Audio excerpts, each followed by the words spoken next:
Hello, this is Pastor Kobe, and this is your Tuesday Spiritual Taco.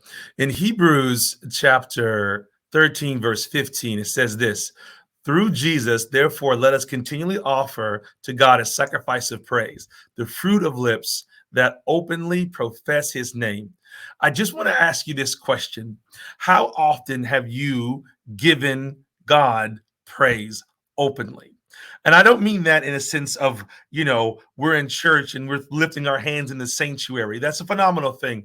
But what I'm more or less saying, when we're looking at the Hebrew term of sacrifice, we're talking about is an outward show, public showing of of godliness, of praise and honor to God. Back in the biblical days, you had to drag that oxen or that calf all the way to the altar.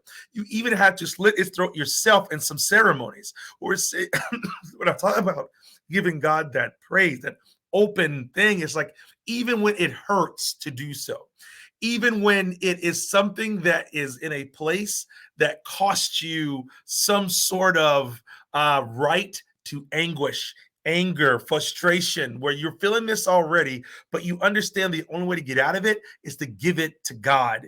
And then even though you're going through something, you offer it from your heart. That when it talks about a fruit of the lips, we're talking about, it's also in the book of Hosea 14:2. But what we're talking about is something on the inside planted about God, fruiting out from your praise. That your motivation is to give God praise. Your life is to give God praise. And therefore, circumstances doesn't dictate how you do that.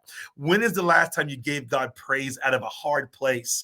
And then out of that came the truth. And then you begin where your heart and your lips and your tongue was in succinct, which is crazy to think about, because the Bible says your heart is wicked and who knows, and the tongue is wicked as well. But we're saying that these two parts of you are succinct in the root in your heart and the fruit out of your mouth. That God is great. He's glorious. His mercy endures forever. His peace is everlasting. His joy comes in rough times. We have to learn how to give him praise, and give him praise now, despite what we're going through, despite how your morning was. Give God praise. And if that seed is planted in you, it will give it nourishment, and you can begin to praise your way out of some tough spaces. Are you brave enough to give God praise out of tough spaces, to offer up that sacrifice, to relinquish your right to how you feel, to give God glory and praise, that the kingdom may break out of you? This is your Tuesday Spiritual Taco, and I pray you ate well.